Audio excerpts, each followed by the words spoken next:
E aí pessoal, tudo bem com vocês? Sejam bem-vindos a mais um vídeo do canal Peperaio Hardware. Sou o Lucas Peperaio e no vídeo de hoje eu vou fazer o teste em jogos com a R9 que eu havia feito um review há uns dias atrás. Então no teste em jogos de hoje eu vou testar os games aí do momento, né? GTA V, Far Cry 4, Tomb Raider, Shadow of Mordor, Dying Light, Crysis 3, enfim. Eu vou fazer o teste com a placa em estoque e em overclock, para vocês verem o quanto a placa sobe e qual aumento de desempenho que você consegue ter ao fazer um overclock diário, um overclock bem simples na sua placa, beleza? Então é isso, gente, espero que vocês gostem do vídeo e vamos lá.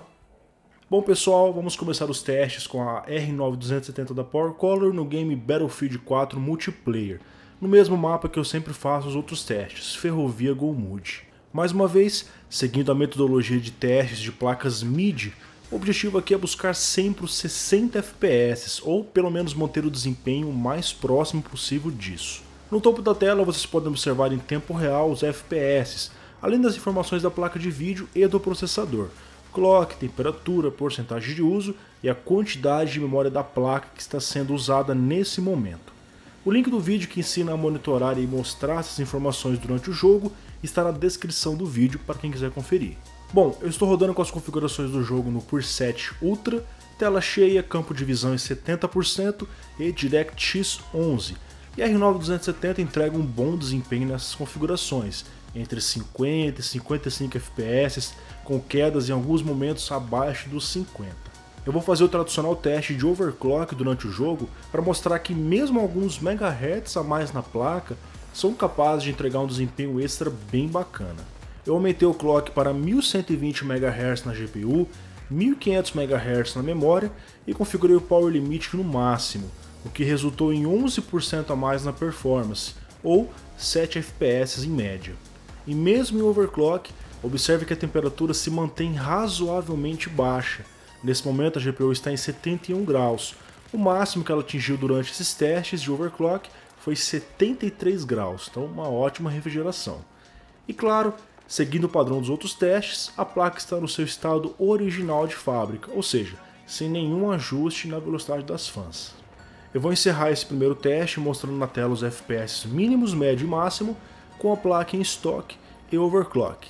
Beleza, galera? Então confiram aí e vamos para o próximo teste.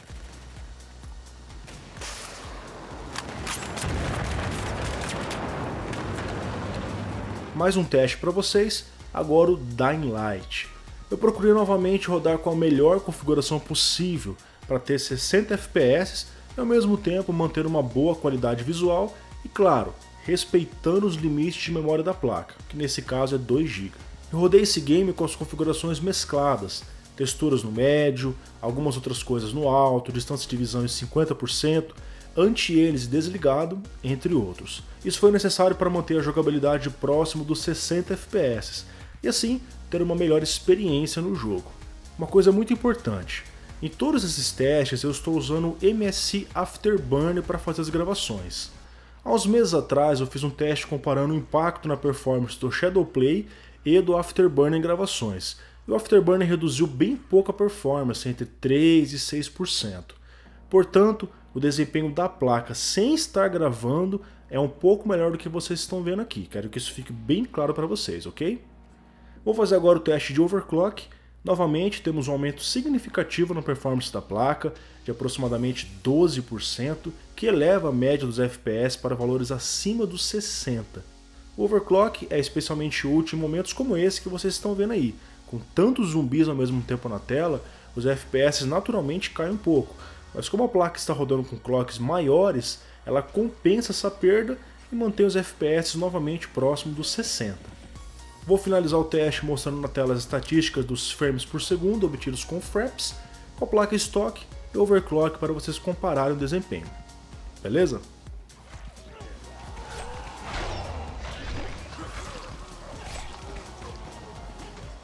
Mais um teste, agora no Crysis 3. Um game que, de uma certa forma, é um pouco antigo, mas ainda é muito pesado para as placas atuais. E acredito que vai continuar sendo ainda por muito tempo. Os testes serão feitos como de costume na primeira e na segunda missão do jogo. Nesse momento estamos na primeira missão, com bastante chuva, e a R9 270 mantém um bom desempenho no game, mantendo os FPS acima dos 60 o tempo todo. As configurações do jogo estão da seguinte forma: 1920 por 1080, tela cheia, anti-aliasing no FXAA, texturas e qualidade geral do sistema no médio e V-Sync off.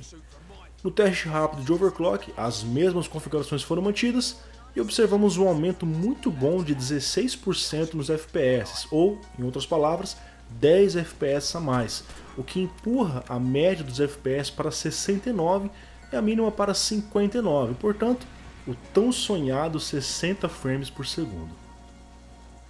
Na segunda missão do jogo, eu mantive as mesmas configurações, e de cara vocês podem notar que os FPS continuam acima dos 60 o tempo todo, mesmo nesse momento do jogo onde o mapa é bem maior, tem bastante vegetação e explosões. Um detalhe que é importante notar: nessa segunda missão o uso de CPU fica bem mais alto que na primeira missão, chegando a bater aí incríveis 85% de uso. Isso é que eu estou usando um i7 com Hyperthreading e com clock de 4.5 GHz. Se fosse um i5 ou um i3, o uso de CPU já estaria aí tranquilamente beirando 100%. Então, dependendo do processador e do clock que você está usando, você pode ter gargalo em situações como essa. Futuramente eu farei um vídeo explicando mais sobre isso. Encerrando o teste, eu vou mostrar na tela o FPS mínimo, médio e máximo com a placa em estoque e overclock nessa segunda missão. Beleza, galera? Vamos então para o próximo jogo.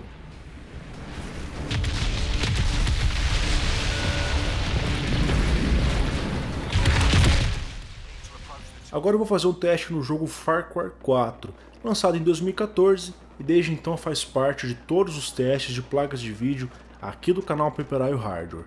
Mais uma vez, eu rodei com as configurações o mais alto possível, de forma a ter os FPS em 60 ou pelo menos bem próximo desse valor, claro, dentro do limite da placa. O preset escolhido foi o alto, resolução Full HD, tela cheia e campo de visão em 100%. E mais uma vez, a R9 270 tem um bom desempenho nessa configuração, mesmo em estoque, os FPS ficam beirando 50 praticamente o tempo todo. Em alguns momentos críticos o desempenho caiu um pouco, nesse teste 41 foi o limite das quedas. Mas como vocês podem ver, os FPS, apesar de não estarem tão altos, se mantêm estáveis, assim como o uso de GPU, 99% o tempo todo. No teste rápido de overclock, a GPU se aproxima de 60 FPS com mais facilidade. Temos um bom aumento de 16% na performance, que é mais ou menos a média dos outros jogos. Esse aumento ele resulta em uma melhor jogabilidade sem estressar tanto a placa, que roda apenas 2 graus acima da temperatura em estoque, nesse caso 73 graus. Encerrando o teste, vou mostrar na tela os dados obtidos durante o gameplay, FPS mínimo, médio e máximo, com a placa em estoque e overclock.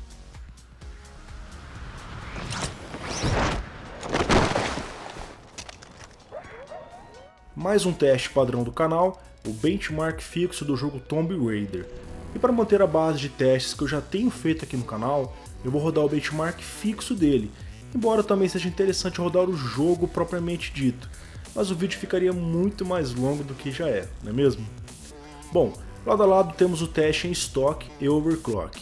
Ambos estão sendo rodados no preset Ultra, Full HD, tela cheia, V-Sync off e taxa de atualização em 60 Hz, que é a mesma configuração que eu rodei na GTX 960 há uns meses atrás.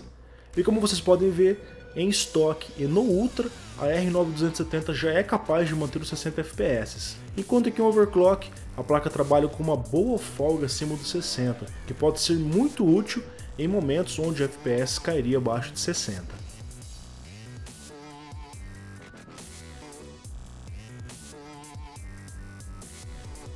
Em estoque, o FPS mínimo ficou em 52, máximo em 76 e a média em 64. Em overclock, um aumento de 15% se considerarmos a média. São 60 FPS mínimos, 90 na máxima e 74 na média. Então um FPS mínimo bem interessante com overclock, 60 FPS aí no mínimo, garante uma jogabilidade bem interessante. Beleza, galera? Vamos para o próximo jogo. Penúltimo teste em jogos da R9 270, o benchmark fixo do game Shadow of Mordor. Da mesma forma que foi feito no Tomb Raider, esse teste será rodado com a placa em estoque e overclock simultaneamente, lado a lado, com as mesmas configurações. Full HD, tela cheia, qualidade gráfica no alto, que seta as outras configurações avançadas de acordo com esse preset, ou seja, algumas coisas ficam no alto e no médio, conforme vocês viram aí na tela. E como vocês podem ver, a R9 270 mostra do que é capaz mais uma vez. Com uma configuração gráfica bacana, ela é capaz de manter os FPS beirando 60. Já em overclock, o FPS médio permanece acima dos 60. É claro que esse benchmark é usado apenas para que a pessoa tenha uma base de como o jogo vai rodar com determinadas configurações. O jogo em si pode ter um desempenho diferente, dependendo do momento do jogo, quantidade de elementos na tela, etc.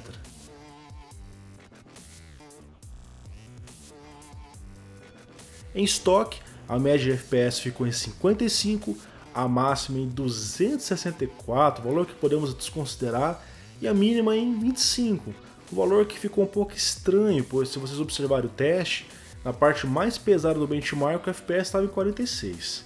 Em overclock tivemos a média do FPS em 62, 12% a mais que no teste em estoque, a máxima em 274 e a mínima, novamente, um valor um pouco estranho, apenas 27. Eu acredito que foi um problema do próprio benchmark ou da gravação, mas se não for, então realmente a gente tem que reduzir um pouco a configuração para poder rodar essa placa com FPS mínimo aí pelo menos no 30. Beleza, galera? Vamos para o último jogo. Fechando a sequência de testes com a R9 270, chegou a hora de rodar o GTA V, lançado no mês passado, um jogo que era um dos mais esperados de todos os tempos, e sem dúvidas é um dos jogos do momento. As configurações do jogo estão bem mescladas, texturas, sombras, partículas e grama estão no normal, algumas outras coisas estão no ultra, já outras estão no médio e algumas simplesmente desativadas. MSA, por exemplo, que deixa os serrilhados mais suaves, está desligado, pois ele reduz muito a performance. Ao invés dele, eu optei pelo FXAA, para o papel de anti-serrilhamento, pois ele é mais leve. Sobre a performance, nessa qualidade razoável, a placa mantém um desempenho bem próximo ali dos 60 FPS, e ao mesmo tempo mantém o uso de memória de vídeo cerca de 500 MB abaixo do limite.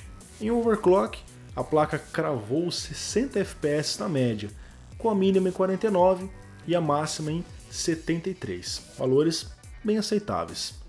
Vamos então para as conclusões dos testes. Bom pessoal, chegamos ao fim de mais uma sequência de testes em jogos. Como vocês puderam ver, a 270 entrega uma boa performance pelo preço dela, $179 ou, aqui no Brasil, R$750. Todos os jogos rodaram muito bem, BF4 no Ultra, Tomb Raider no Ultra também, Crysis 3 no médio, eles rodaram acima de 60 FPS com a placa em estoque. E em overclock o desempenho variou de 11% a 16% a mais, o que deixa uma folga aí acima dos 60%. Os outros games um pouco mais pesados, como Far Cry 4, Shadow of Mordor, GTA V e Dying Light, ela teve um pouco mais de dificuldade para manter os 60 FPS com as configurações do médio e alto. E nesses casos, o overclock foi necessário para que a placa beirasse ali os 60 FPS, beleza? Quem assistiu o teste da GTX 960 que eu postei uns meses atrás, lembra que no BF4, por exemplo, com a placa em estoque, a média do FPS ficou em 61, enquanto que agora com a R9 270, nas mesmas configurações com overclock, a média ficou em 59. São 2 FPS de diferença para uma placa R$100 mais cara. E a mesma coisa acontece com a 960. Você faz overclock nela e tem um desempenho parecido com uma 770 ou uma 280X em estoque. É claro que existe a questão de jogos otimizados. Certos jogos rodam melhor em placas AMD e certos jogos rodam melhor em placas NVIDIA. Mas voltando ao assunto, esse é o motivo pelo qual eu adotei essa metodologia de testar também overclock. Pois você tem a oportunidade de pegar uma placa mais barata, você faz overclock nela, ela naturalmente vai esquentar mais, vai consumir mais, porém você vai ter um desempenho próximo ao de uma placa mais cara em estoque. Esse é um dos benefícios do overclock. E como eu sou um entusiasta da prática, eu recomendo sim que vocês façam overclock para obter um pouco mais de desempenho, mas claro, seguindo todas as dicas que eu ensino aqui no canal. Para quem quiser aprender um pouco mais sobre o assunto, dá uma conferida na playlist de overclock do canal, eu deixei o link na descrição. Então, a R9 270 possui um bom custo-benefício, ela é capaz de rodar a maioria dos jogos com a qualidade média, alta e alguns até em Ultra e Full HD, próximo dos 60 FPS. Caso você queira um pouco mais de desempenho, você pode fazer overclock na placa ou você reduz um pouco as configurações do jogo e você vai ter um desempenho um pouquinho melhor. E claro, lembrando novamente que eu estava gravando com Afterburner. Sem estar gravando, você vai ter um desempenho um pouquinho maior do que vocês estão vendo aqui no vídeo. Então é isso, galera. Espero que vocês tenham gostado desse vídeo. Novamente, ficou um pouco longo. Pouco não, ficou bastante longo. Mas eu gosto de detalhar bem os testes.